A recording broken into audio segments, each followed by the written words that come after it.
So, what's up, guys? How's it going? Hope you're doing well.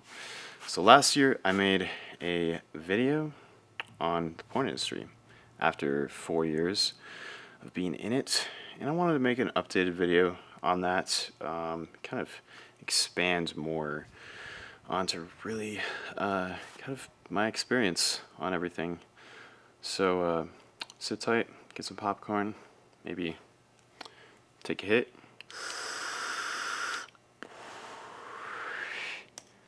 And let's get into it. So honestly, I can say with full confidence that it has been mostly positive.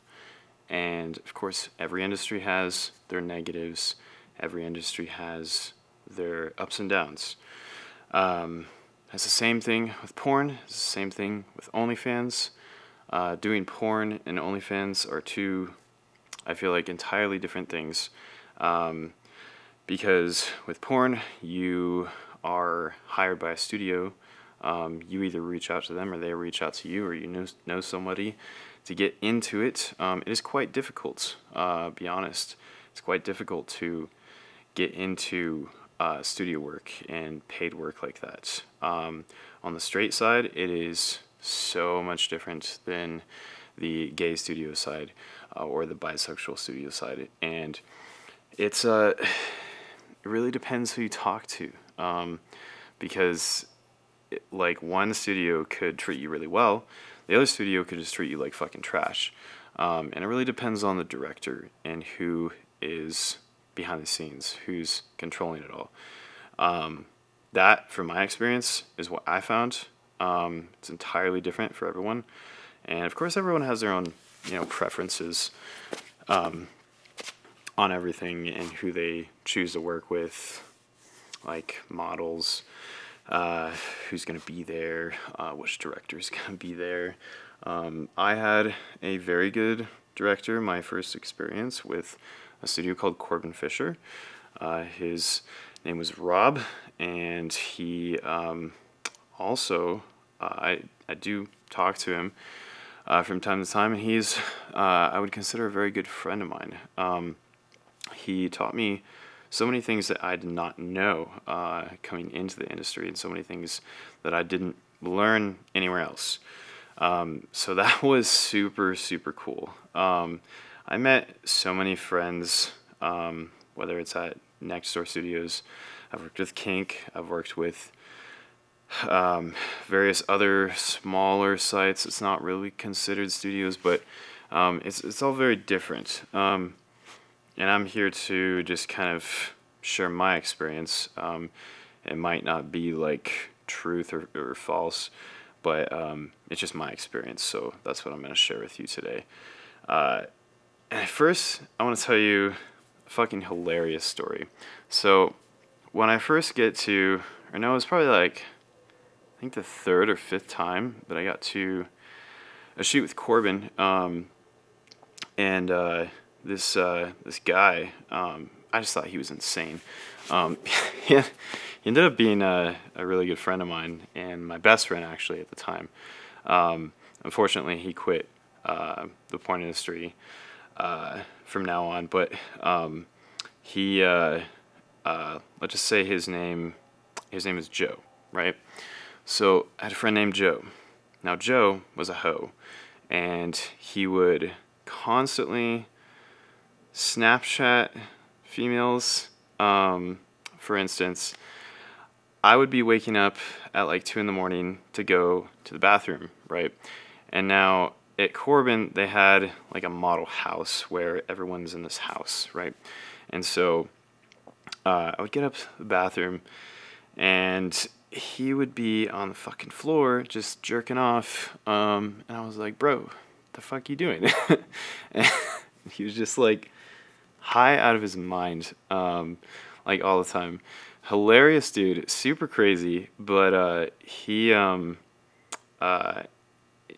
like, my first impressions of him were kind of annoying, but I ended up being super good friends with him because my first experience with weed, I'd never smoked weed before, and someone convinced me to smoke weed for the first time, and I took like the strongest version of it in those little vape pen thingies. Let's just say it put me into a different universe, and I was like, we were at like some dinner party with the owner and stuff, and it was a super fun time, but I was like not doing okay, and the talent manager there was like, "Oh, we need to take you home," like, because I was like about to fall over, right? So it was fucking terrible, and I didn't. The only thing I remember is going back to the house in one of their vehicles, and Joe, my friend, apparently he carried me up the stairs to my bed, and I did not remember that. I don't remember what the fuck happened, but I just woke up and he was like, "Yeah, bro, I carried you up the stairs." I was like, I don't remember that. That was really fucking hilarious and fun. But the dude was, I just ended up connecting with him on such a more deeper level because he kind of helps me get out of my comfort zone, and he just told me to, he always had that encouraging like energy to say, go do and follow your passion and do what makes you happy. And he taught me so many things. But that was just fucking crazy, and I don't think I'll ever forget that story. But anyways, I think I'm gonna go do the rest of this video in a different spot because the audio might be fucked up, so hang tight. So that was my first weed story, and it didn't exactly go that well, but super memorable, and it was really fucking fun, and it was a good time. Definitely remember that one. But aside from that studio, it was quite. I was there for about a year and a half as an exclusive model there, and it's very difficult to get like an exclusive contract like that with other studios specifically. But I've been with Next Door Studios, and they of course do their their workflow different, as you I guess you could say. So they have like a warehouse type of thing, and probably not like allowed to disclose any other information about that, but it is quite different. Where like Corbin Fisher has like a model house, and I'm pretty sure that's publicly available. So yeah, that was really interesting, and men.com obviously is different than that. I only had 2 shoots with them. Other than that, Kink a couple times. I do go out still, but I've kind of toned down on the studio gigs because I just prefer doing OnlyFans and doing things my way, and doing things something that's just mine, versus like you would get paid at a studio and then that's all. You don't really make any more than that, but it is very interesting. I would do both, but still stay in the industry.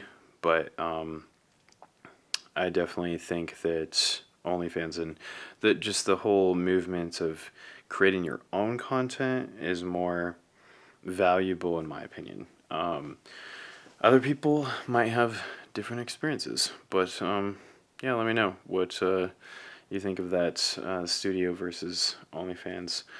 I do have like a ton of other crazy fucking stories, but off the top of my head, that one with Joe the Ho is probably the best one. If I do think of any others, though, I will definitely make a video about it. But there's like so much to talk about in this whole industry because just the studio side of things versus like OnlyFans is so different. It's so, I guess like people wanted more of amateur content, and that apparently does sell better. And it is more like personal, I guess you could say, where like studios is like all staged. Well, most of it is. I don't have any experience with any other studios like Sean Cody. I have applied there, I would love to work with them, but I didn't get a response, so I'm assuming that's maybe a no, or I mean, who knows? I don't know. If you want to let them know, that would be fucking awesome, because I would love to work with them. I guess from my personal experience, from like a financial standpoint, if you want to survive in the industry, and be like a full time industry worker, you kind of got to have both like your own content. Like there's top creators that have their own website. That's something that I'm working on, something that I really want to do, and kind of just not just put all my eggs in OnlyFans. I do like OnlyFans, but they do have their issues. There are other ones like Loyal Fans. ManyVids is fucking dope. I like that one, but that's kind of just like a clip store only, and they're all just like, different, different within each platform. And I mean, OnlyFans definitely ruined their reputation by making like we're going to ban the use of adult content on their platform. That is just ridiculous, because that is literally the content, the 99% of content that makes OnlyFans money. That was super stupid, but everyone knows that, and that is a whole different topic for another video. So back to my experience in the whole industry. You do have to, I would say you do have to do both. You have to do studio work and your own content to make it financially. But if you are not like comfortable doing studio work, it is quite different. Now, I'm not someone who goes out like every month. I'm someone right now who goes out like every 6 months. And that's I mean, kind of the struggle, like, because studios will, just depending on anything and everything, they will have you back or won't have you back. And that's kind of the fucking downfall of that. But OnlyFans is always there. OnlyFans is always there. You can put as much work into it as you want, or as little work into it as you want. Some people have other jobs when they do alongside this, and some people just make fucking bank off of it, and that is phenomenal. It gives you that freedom to do that. So I think that aspect's the kind of homemade type of porn and homemade type of content is just, it gives you so much freedom, because the studio owns the shit and you can't sell it again. That is the main issue. And you may or may not go back. That is something to consider. That's something to worry about. It's something that I've personally worried about many times. So the whole, do-it-yourself type of thing is really kind of where we're going, I think. And it's something that's going to benefit you if you're looking to do this type of work. It's going to benefit so much more. But if you're just getting started into OnlyFans right now, I'm going to tell you, it's going to be very, very hard. You would have to probably pay for a lot of that traffic to get people's attention, because getting people's attention is something that I personally struggle with, and it's something that is very difficult, but that is the business. That's the business. If you're not getting people's attention, I'm sorry, but you're not making money. That's definitely something to consider. So as far as like mental health goes, that's something that's super different based on each individual and each individual porn star, per se, I guess you could say. Where like some people have like boundaries, some people have things that they don't want to do, something to consider. There's a lot of, I guess you could say, in the studio side of things, if you're not completely open to doing everything from a male's perspective, they're not going to have you back. If you're someone who's open-minded and someone who's very versatile, who can do pretty much everything, like gay scenes, bisexual scenes, straight scenes. And if you're in just the straight porn, you probably don't want to cross over to gay porn, and vice versa. Something that I've personally learned, and something that is very difficult to do. I've seen it done, like both sides, on the male side, like people crossing over both. It can be done. I do it, but I do it in a way that's not, I guess you could say, that pisses off people. I've learned, besides just like financial things, things that I never knew existed, like things based on like how your body works. I've learned a lot about nutrition actually, in the porn industry, and being around other people, and that definitely requires going out to the studio to meet people, because that's where I learned a lot of my stuff. One of the main studios that I worked with, I learned a lot about filming, and I learned a lot about like angles and positions and stuff, and don't do this angle, don't have the back of your head like this, that shouldn't be on camera, at least that's like a general rule of thumb.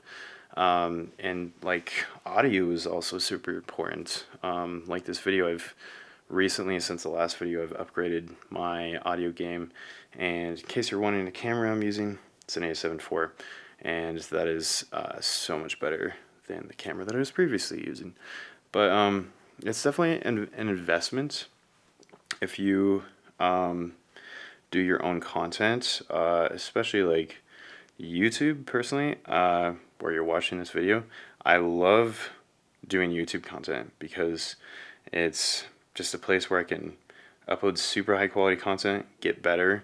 The main thing for like my goal is to get better at making videos, make better videos. That's something that is like just the top of my priorities, because it makes me feel good, and I like to share my knowledge with people, and I like to share things that you just wouldn't learn anywhere else. I've honestly learned more on YouTube than I did with a bachelor's degree, and I have a bachelor's degree in science. That probably is not like super relatable to that, but I've learned way more on YouTube about science, for instance, and nutrition than I did in school, and that says something. So it's just fucking crazy how much value you can get online versus like at a college. But that's going off topic. That's a video for another day. As far as like the friends that I've met, I would say I've met much better friends in the porn industry than I did at my other job that I had before I was in the industry. So has my entire experience in the porn industry been positive? Yes, I would say. Has all of it been positive? No. There is definitely negatives in it. There's definitely people to watch out for. There's definitely people that will take advantage of you, and studios that will take advantage of you. That is something to consider. I'm like a very researched person. Like, I like to research things and hear from other people, see if they've had a good experience with certain studios or certain platforms even, or individuals, before I choose to work with them. That's something that I generally do, and it's definitely like STD testing, number one like health priority. That's something in most studios that they are very strict on, so I'm very happy about that. Like whenever I do OnlyFans collabs, like I want to see someone's results. I want to see those legitimate results on the website, not a fucking screenshot of their STD results, because that could be photoshopped. I want to definitely make sure that my health is safe, and that the people that I work with are going to be safe as well. So I mean, I'm more than happy and always give the other performer my results, just like a studio would. Otherwise, you're not going out on the studio shoot. So that's something that is like number one priority. Keep your health in check. Get tested. Make sure that you're tested frequently. I like to get tested twice a month usually, but at the minimum once a month. If I'm not doing any collabs though, probably every other month is safe. I'm one of those persons that don't really fuck around with people just randomly. I used to do that, to be honest, kind of before I got into the porn industry. But when I was in this, I wanted to be more careful.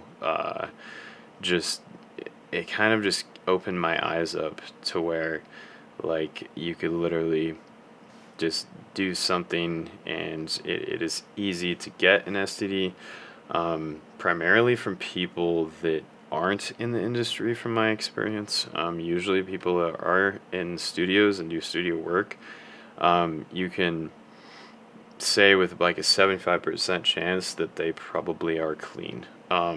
That's why I want to see their results before I work with them. So that's something that is just fucking take care of your health.